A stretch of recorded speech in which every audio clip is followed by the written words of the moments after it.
Silakan duduk. Pagi Bu. Pagi.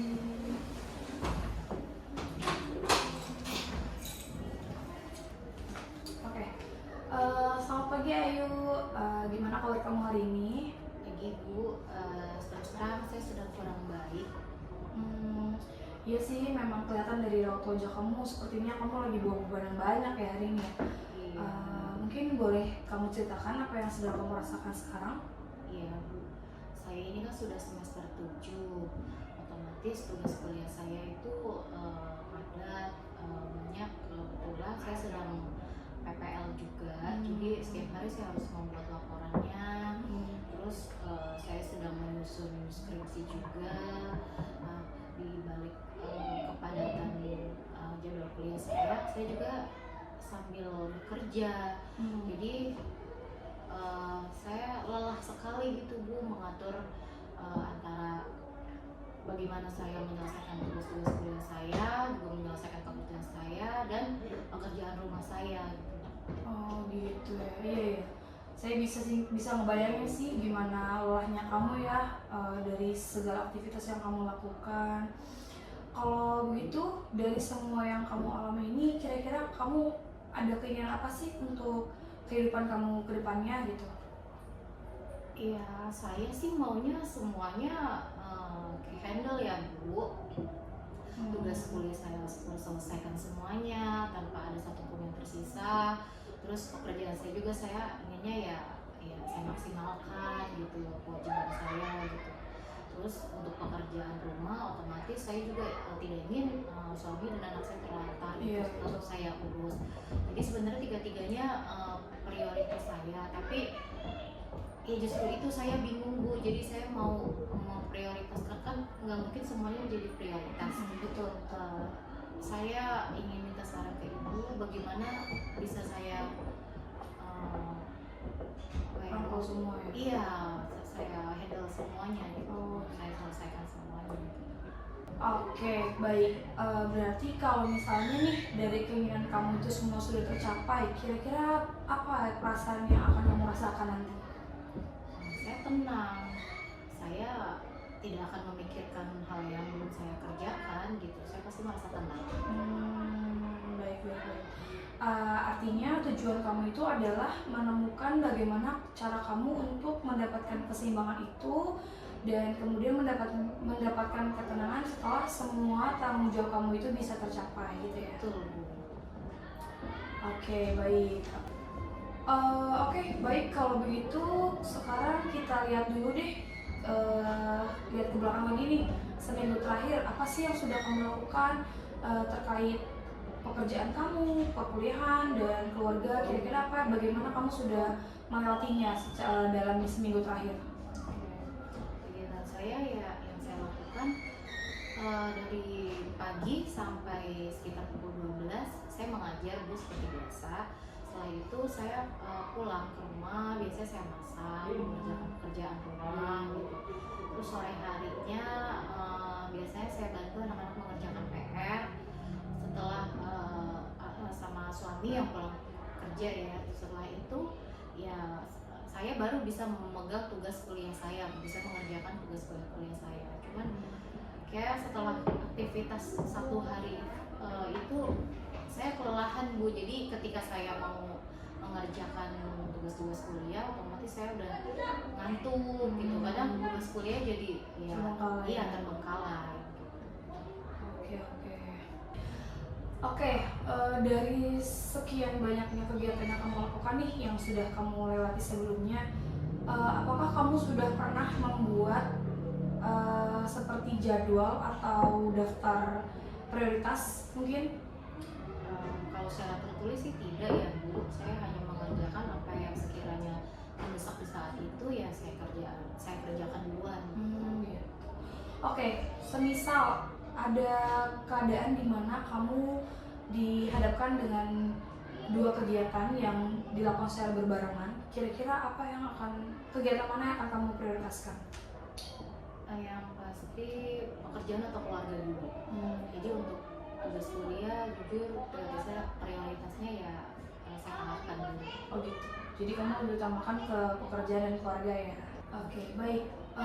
Untuk Ayu sendiri nih, kalau misalnya sekarang kamu menilai bagaimana cara kamu melewati aktivitas tersebut, apa yang kamu rasakan? Apakah proses yang kamu jalani itu membuat kamu semakin jauh dari tujuan atau justru membuat kamu semakin dekat dengan tujuan kamu? Kalau dari yang sekarang saya rasakan sih semakin jauh ya Bu, jadi tujuan saya semakin sulit saya capai gitu. Kayak semakin saya perasaan saya menggebu-gebu ingin sebelum menyelesaikan yang saya kejar, tapi saya malah rasanya tuh semakin susah gitu. Gitu.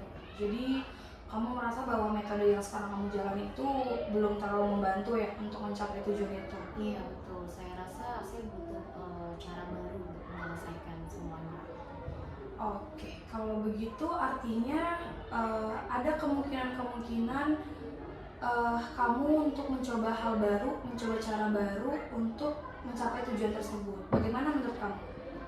Saya sih setuju, mungkin perlu dicoba. Oke, baik. Sekarang mari kita pikirkan langkah-langkah yang lain ya.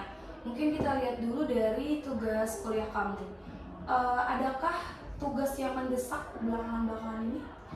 Ada Bu, laporan PPL atau magang saya yang harus saya kerjakan setiap hari karena harus dilaporkan setiap harinya. Lalu saya ada deadline proposal skripsi yang harus segera saya selesaikan. Oke, good. Kalau begitu sekarang kita ke kerjaannya.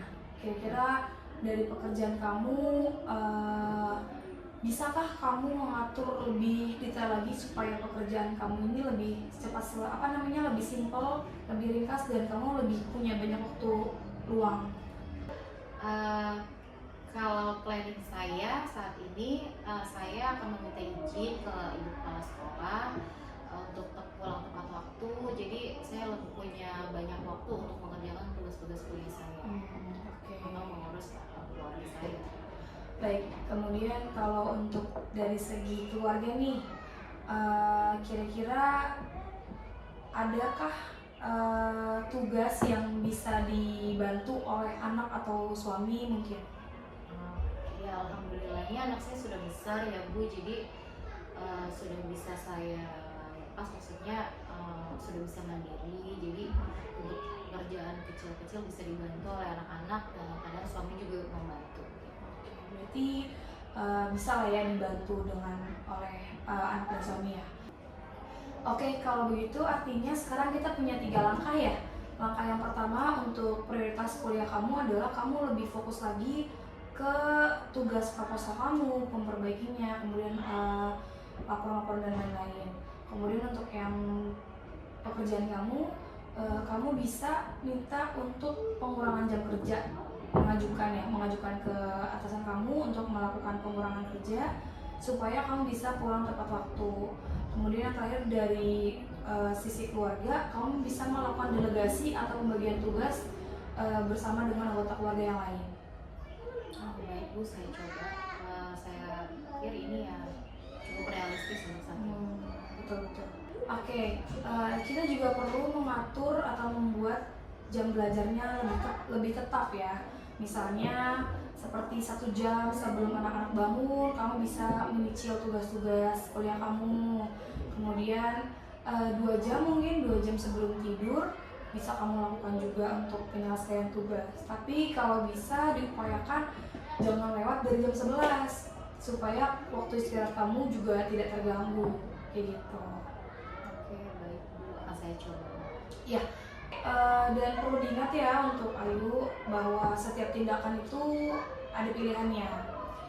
Nah, kita juga nggak bisa mengontrol nih maunya seperti apa, itu kita nggak bisa, karena itu adalah hal yang memang harus kamu lewati gitu. Tapi kita bisa membantu dengan mengontrol apa yang akan kita pilih sekarang gitu. Jadi kita bisa mengontrol nih pilihan-pilihan kita yang akan kita jadikan prioritas itu yang mana, dan kemudian pembagian itu seperti apa, itu kita bisa mengontrolnya kayak gitu ya. Oke, baik. Jadi artinya rencana kita untuk 1 pekan ke depan sudah jelas ya. Minggu depan kita akan bertemu lagi dan mengevaluasi nih apakah rencana kegiatan kita ini sudah bisa membantu tujuan kamu atau masih perlu ada yang diperbaiki lagi kayak gitu. Ya, terima kasih Ibu, sarannya saya sekarang lebih punya arah terima kasih atas bantuan. Ya, mungkin saya bantu ingatkan lagi ya Ayu, bahwa keseimbangan itu bukan berarti harus sempurna. Jadi kamu bukan harus bisa mengerjakan semuanya, tapi yang perlu kamu lakukan adalah kamu tahu bagaimana cara membedakan atau memisahkan skala prioritasnya. Jadi kamu harus bisa lebih memilih mana yang lebih penting untuk kamu dahulukan, kemudian yang lainnya kamu simpan dulu sebentar. Oke, baik, terima kasih untuk pertemuan hari ini Ayu. Semoga kamu bisa melaksanakan rencana kita dengan baik, dan minggu depan saya mendapatkan kabar baik dari kamu.